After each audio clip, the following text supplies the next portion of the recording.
I wasn't supposed to hear it, but I did. Here's to stupid relatives with money. My mother's voice cut through the laughter like glass shattering. The table roared with approval, glasses clinking. And I sat there, her child, smiling politely while the word stupid burned into me like a brand. That was the night I stopped being family and started being a storm. It hadn't always been this way. I used to worship her. My mother, the sharp tongue, the perfect hostess, the woman who built an empire out of manipulation and wine-soaked smiles. I thought if I worked hard, if I achieved enough, she'd see me. Instead, she saw my wallet. I bought the house, I paid for the vacations, I covered the emergencies. She always called it generosity, but behind my back, I was the fool. That toast wasn't a slip, it was the truth they'd always believed. The signs had been there. My sister suddenly flashing new jewelry, my brother's business ventures magically funded, my parents' endless renovations. Money leaking from me into their hands like water through a sieve. And when I wasn't in the room, the jokes flowed freely. She doesn't even ask questions, she just signs the checks. But that night, hearing them say it out loud, to my face, and watching them laugh, that was my clarity. I didn't argue, I didn't shout, I planned. Because nothing tastes sweeter than silence before the strike. A month later, they decided my country house, my sanctuary, the only thing I never let them touch, would be the perfect venue for my sister's engagement party. Invitations went out. The date was set. They didn't even ask. They assumed. That was their mistake. Step 1, I called a locksmith. The locks were changed, access codes wiped, every key replaced. Step 2, I called the police station. Gave them notice of trespassers, property under protection. A quiet, legal layer of steel.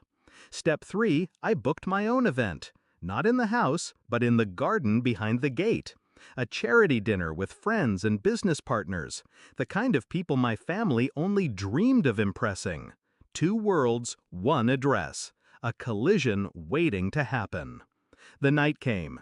I arrived early, walking barefoot across the marble floors they would never step on again. Candlelight spilled across tables set for people who mattered.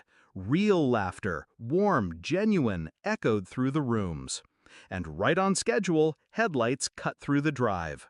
Cars full of relatives in glitter and arrogance, pulling up to the gates like conquerors returning home.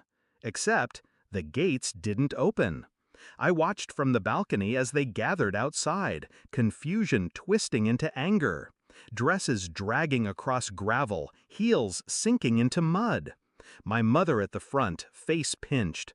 My sister clinging to her fiancé's arm, eyes scanning the windows for me like a beggar at a feast. The guard stepped forward, calm but firm.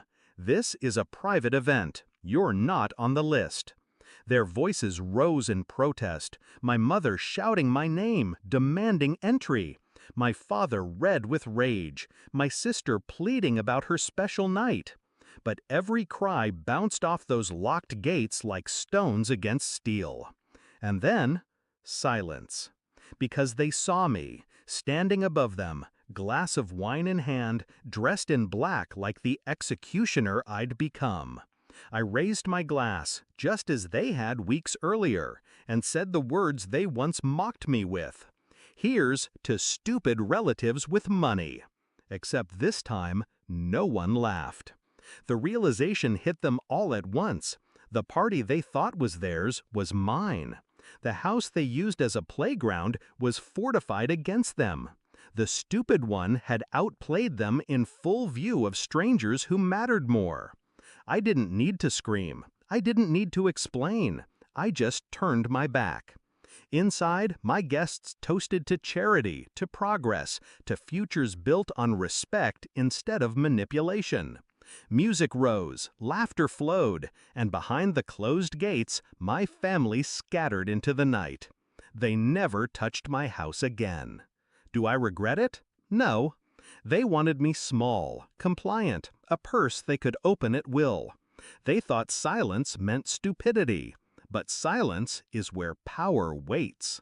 That night, I stopped buying love. I started buying freedom. And when I hear the echo of their laughter in memory, I don't flinch anymore, because I know the sound of their silence after.